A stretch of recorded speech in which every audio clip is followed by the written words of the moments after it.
السلام علیکم جماعت ششم کی طلباء و طالبات۔ پچھلی ویڈیو میں ہم نے نظم ہم ایک ہیں کی پڑھائی کی تھی۔ آج ہم اس کی مکمل مشق حل کرتے ہیں۔ سوال نمبر 2، مناسب الفاظ لگا کر مصرعے مکمل کریں۔ اپنی آن پہ مٹنے والے ہم جانباز سپاہی، اس ڈیش کے سائے تلے ہم ایک ہیں، ہم ایک ہیں، اس پرچم کے سائے تلے ہم ایک ہیں۔ پاک وطن کی عزت ہم کو اپنی جان سے پیاری، پاک وطن۔ بند مٹھی کی صورت باہم ایک ہیں، ہم ایک ہیں، سانجھی اپنی خوشیاں اور غم ایک ہیں، ہم ایک ہیں۔ اس کے بعد سوال نمبر 3، نظم کو سامنے رکھتے ہوئے درست جواب کی نشاندہی درست کے نشان سے کریں۔ ہم کس کے سائے تلے ایک ہیں؟ آسمان، بادل، اسلام یا پرچم؟ اس کا درست جواب ہے پرچم۔ ہم سب کس کے مسافر ہیں؟ ایک ہی ٹرین کے، ایک ہی کشتی کے، ایک ہی بس کے یا ایک ہی جہاز کے؟ اس کا درست جواب ایک ہی کشتی کے۔ اس کے بعد صفحہ نمبر 25، جانباز سپاہی کس پر مٹنے والے ہیں؟ اپنی آن پر، اپنے پرچم پر، اپنے وطن پر، اپنی عزت پر؟ اپنی آن پر۔ کس کی عزت ہمیں اپنی جان سے پیاری ہے؟ پرچم کی، دین کی، وطن کی یا اپنی؟ وطن کی عزت۔ پھول اور شبنم کس جگہ ایک ہیں؟ چمن میں، باغ میں، وطن میں یا پاکستان میں؟ وطن میں۔ اس کے بعد سوال نمبر 4، ایک ہی کشتی کے ہیں مسافر، ایک منزل کے راہی، اپنی آن پہ مٹنے والے ہم جانباز سپاہی۔ اس شعر میں ایک ہی کشتی کے مسافر، ایک منزل کے راہی اور جانباز سپاہی سے کیا مراد ہے؟ سب سے پہلے ہم لیتے ہیں ایک ہی کشتی کے مسافر سے مراد ہے ایک ہی راستے پر جانے والے سوار۔ ایک منزل کے راہی، اس کا مطلب ہے ایک ہی مقام یا مرحلے پر پہنچنے والے مسافر جن کی منزل ایک ہوتی ہے۔ جانباز سپاہی سے مراد وطن کے لیے جان قربان کر دینے والی فوج۔ سوال نمبر 5، درج ذیل الفاظ کے مترادف لکھیں۔ مترادف یعنی ان کے ہم معنی الفاظ ہم لکھیں گے۔ پرچم، جھنڈا، سانجھی، مشترکہ، چمن، باغ،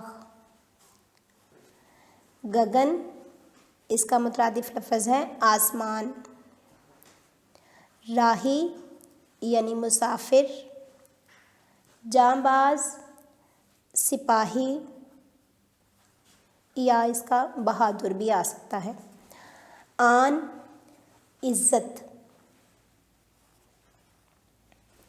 سوال نمبر 6، درج ذیل الفاظ کے متضاد لکھیں، یعنی اب ہم ان کے الٹ الفاظ لکھیں گے، جیسے خوشی، غمی، پھول، کانٹے، پاک، ناپاک،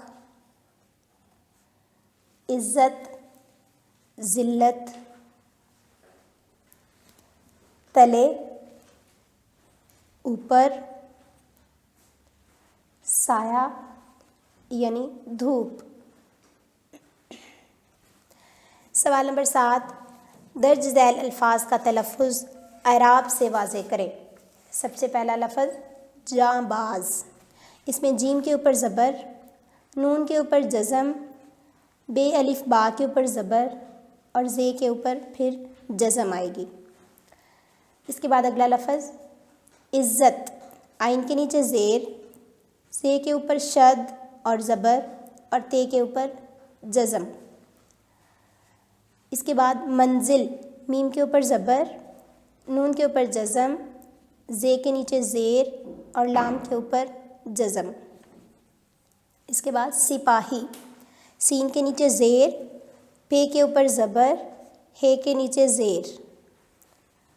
چمن، چے کے اوپر زبر، میم کے اوپر زبر اور نون کے اوپر جزم. سوال نمبر 8، کالم الف اور کالم بے کے متعلقہ الفاظ کو آپس میں ملائیں. جیسے پرچم، جھنڈا، سانجھی، مشترکہ، چمن، پھول، منزل، مسافر، سمندر، دریا. اس کے بعد ہم صفحہ نمبر 26 پہ آتے ہیں. سوال نمبر 9، ایسا مصرع جو نظم کے ہر بند کے آخر پر دہرایا جائے اسے ٹیپ کا مصرع کہتے ہیں. اس نظم میں کون سا مصرع ٹیپ کا ہے؟ یعنی کون سا ایسا مصرع ہے جو نظم میں بار بار دہرایا جا رہا ہے؟ تو اس میں ہم آئے گا، اس پرچم کے سائے تلے ہم ایک ہیں. یہ اس نظم کا ٹیپ کا مصرع ہے. اس پرچم کے سائے تلے ہم ایک ہیں، ہم ایک ہیں.